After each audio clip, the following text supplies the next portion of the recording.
Now we hope that you are present, you are listening and attentive, because this one, I like to call it the Youth Takeover. I like that. And we are with our guest in studio today, who is Aiden Walters, the grandson of Pastor Eddie Walters. And it's not the first time that we spoke with Aiden. Very familiar voice. A catch up. We are catching up with Aiden this morning. So good morning, Aiden. How are you? I'm great, thank you. It's such a privilege to be with you guys today. I know it's cold today, but we're going to be on fire for Christ. Definitely. As we go throughout this week. Now I see that you have the verse here for the day as 1 Timothy 4 verse 12, and it reads according to the NLT, "Don't let anyone think less of you because you are young. Be an example to all believers in what you say, in the way you live, in your love, your faith, and your purity." Yes, what made you decide to use this as the cornerstone verse for today? For me personally, I feel like the youth is tomorrow's future. Yes. We are the people that are going to be the future leaders of this country, so don't let anybody look down upon you because you're young. We need to be the change that we are called to be, the change that we want to see. So that's exactly why I chose that verse today. I love to hear that. And now, Aiden, from the last time we spoke to you, there's obviously been some changes, some updates, and I see that right now you are a matriculant this year. So I want us to talk a little bit about that. I see that you're a matriculant at Northcliffe High School. I want to ask you about some of the challenges, the societal challenges that the youth are facing in this current day. I think the youth currently right now are just under so much pressure. I mean, there's this constant societal pressure to be perfect, be strong, be courageous. But with that, they don't give you the guide to. But luckily, us as Christians and believers, we have the Bible. Yes. So for me, I think the main challenge that the youth is facing is trying to identify themselves in a world that doesn't even know its own identity. So I think it's a huge problem within today's society. It's just an identity issue. The youth are trying to find outlets, manners in which they can identify themselves and things they can belong to, reason with. But it's so difficult in this society. Yes. It's so difficult. Now, adding on to your point now of the lack of identity, or trying to find an identity in things, in people, in groups, it also brings me to, there's this famous song that's going around now, and it speaks about anxiety. And that is something that a lot of young people are going through. 100%. So that song literally echoes some of the anxious thoughts that they have, the anxious beliefs of, if I'm going to make it, if I'm going to fail, what am I going to do in life? Where's my path headed? What are some of the anxious societal pressures that are exerted upon young people, in your belief? I think having it all figured out. I mean, you go on social media and you see all these people portraying this perfect lifestyle. True. You go on Instagram, vacations, everything looks good and glammy, but when you reflect in your own life, it doesn't look like that. So I think it's the sense of anxiety that we truly are just trying to figure out where we belong, as I always say. It's just a constant societal pressure, really, to really just identify where we belong. Yeah. And speaking of social media, of course, we see no one would post the hard parts of their lives, or at least not most people, except if you're like an influencer maybe. But most people, they don't post the ugly side of life, the struggling side of life, the real side of it. They only post the glamorous side, and we know that not everything that glitters is gold. So we put this pressure on ourselves as young people, from what we see on social media, on other people's pages, comparing our lives, and we know that comparison is the killer of joy. Definitely. That was the voice of Aiden Walters. Do stay tuned for more of our conversation. In and stumbled upon us. This is Rainbow FM 90.7, your sound alternative, and you are tuned into NIV News, Information and Views with myself, Onongo, and Kanye. And we are still speaking about everything youth related when it comes to prison ministry. Now, Aiden, I want to ask you, how do the youth actually express their feelings, their thoughts, their behavioral patterns, and what must one actually look out for? 100%. I think there's two kinds of people. There's the really extroverted, the outgoing, that express themselves through maybe what they say, what they post online. And you get also the very introverted people. They mainly express themselves through ways of association, what they choose to belong with, what group of people. So in terms of behavioral patterns, I think it all stems from routine. You need to actually look at the youth routine. What are they listening to? What are they opening themselves up to? That's how we can actually see what patterns they're picking up, what they're portraying, what actions that they're following. So we basically need to keep up with the trends in terms of 100%. movies, music, social Yes, media, because yes. the things you intake basically becomes what you put out to the world as well over time. So that is 100%. what you're basically speaking about there. But I want to find out from you, how can the community, friends and family or parents really support and encourage the youth? I think firstly, setting the example of the youth. You know, we have to be the change that we want to see in the world, and it all stems from households, your role models. And as the older generation, for the youth, you need to be somebody that the youth can look up to, because what happens in households, what happens in homes, ultimately impact how the child carries that out to this external world. So definitely just being an example to the youth, I think firstly. Secondly, being engaged with the youth. Don't just, as the verse said, dismiss them because they're young. Yes. Actually teach them, like empower them with the skills, talents and beliefs that they can achieve great things. They can do and be the change they want to see. So I think it's all about empowerment for the youth. I think after I've had, so this past weekend we had a youth service, and one of the questions that I raised and I posed to the young people was that, what is the one thing that you think most people don't worry about or don't think about when it comes to young people? And they mentioned that they always suffer with the question of, why am I on earth? Why am I even alive? 100%. Yes, so then it goes back to that same answer of, you are here to solve a question. There was a question that was posed. Your life and your purpose and your existence, you are there to be the answer for that. Yeah. Your purpose on earth is here for you to answer that exact thing. So then it also brings me to the kind of support that you would expect as a young person from like the local church or your friends or your family, your parents. What kind of support do young people actually need?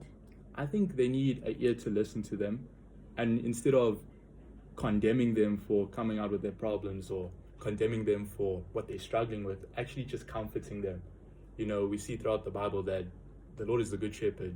He uses his staff to comfort us.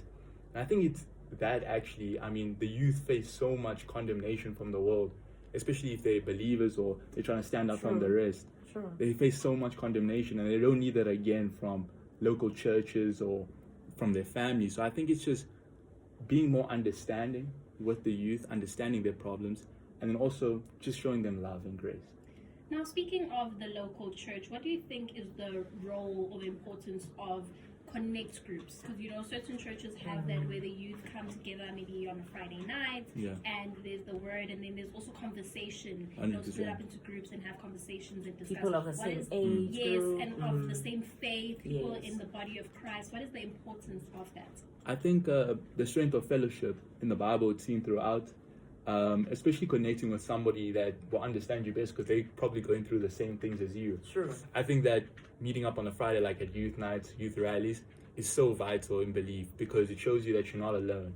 It shows that there's other people as well that are in your circle, in your community, that do care about you, that are facing the same things. And yet again, it actually points me to Proverbs 27, verse 17, that says, as iron sharpens iron, so too does one person sharpen another. So it's all about that fellowship, that connection, having people intercede for you when you can't carry the burden of the world by yourself. You know, so it's about that intercession. 100%. And it comes back to the continuous conversation that, and the word that keeps continuously coming out throughout prison ministry, and that is accountability. That allows you to be accountable to someone else along this journey, because this is not an easy journey.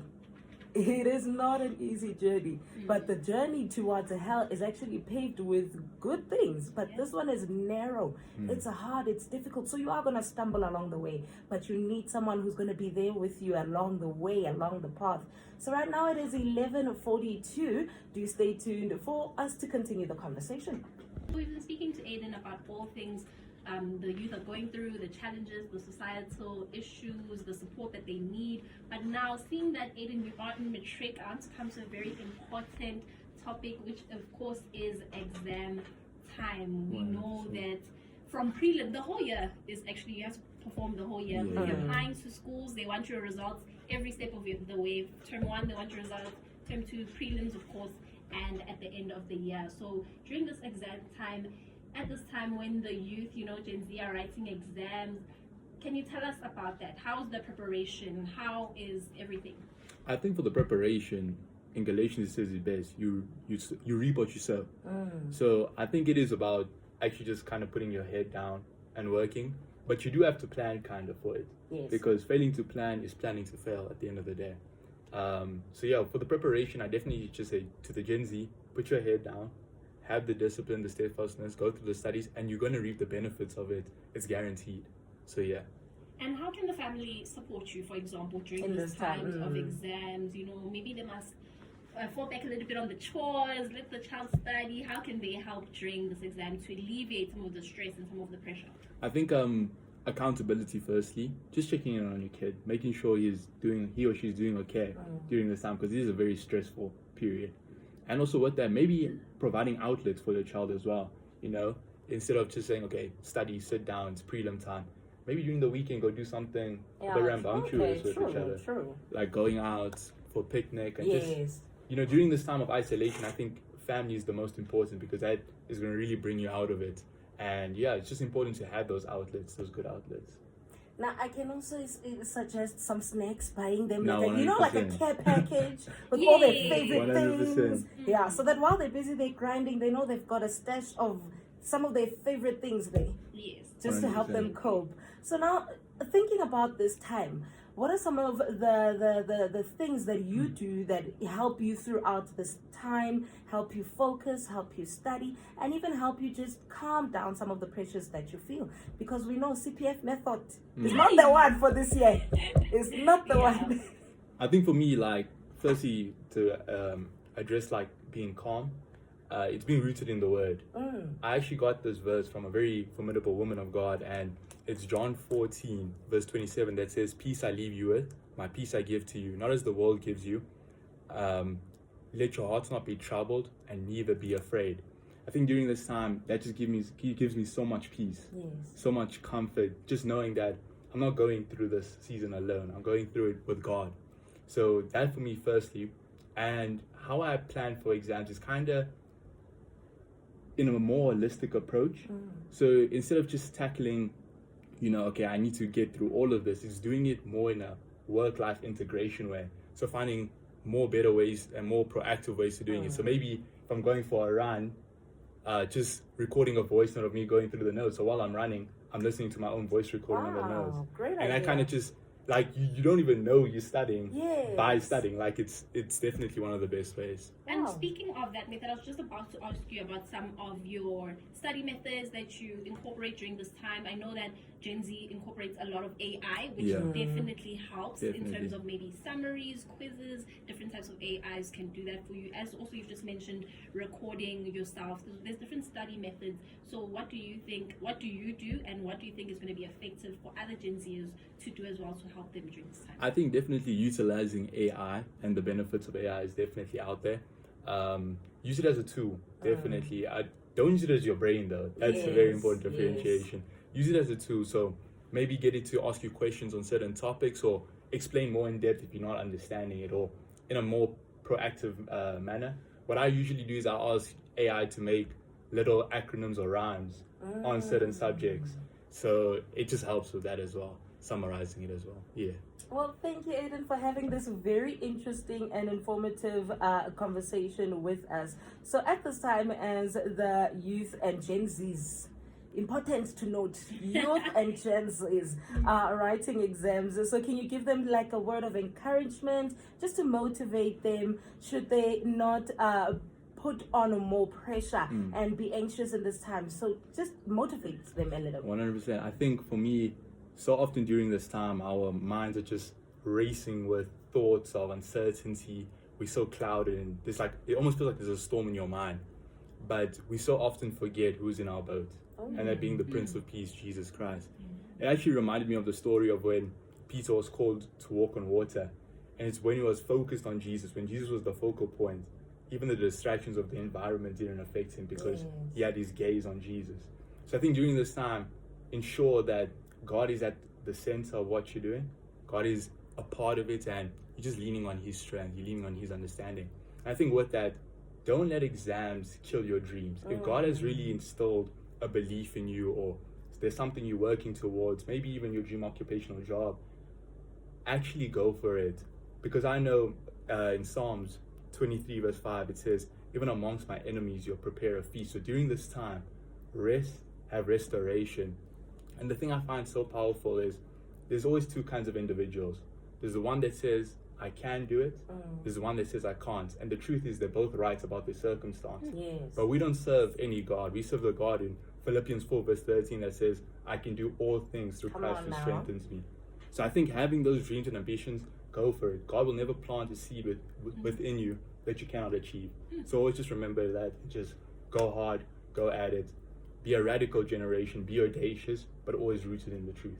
And that Amen. being Jesus Christ. Amen. Amen. And I love that as God has planted whatever it is, whatever dream or passion He's put into your heart, He'll definitely equip you Yes. for the journey, equip Yes. you with people, destiny helpers, and all the things you need to achieve what He's placed in your heart. And you 100%. can trust in that. And thank you so much, Aiden, for having this conversation. It was so refreshing Yes, to have a the conversation youth take with a over. young person who is so filled and so rooted in the Word. Love we it. love it. Definitely do love it. And you deserve all that is coming your way, all the good that is coming your way. Here is a song called You Deserve It. Thank you so much, guys. Loved it.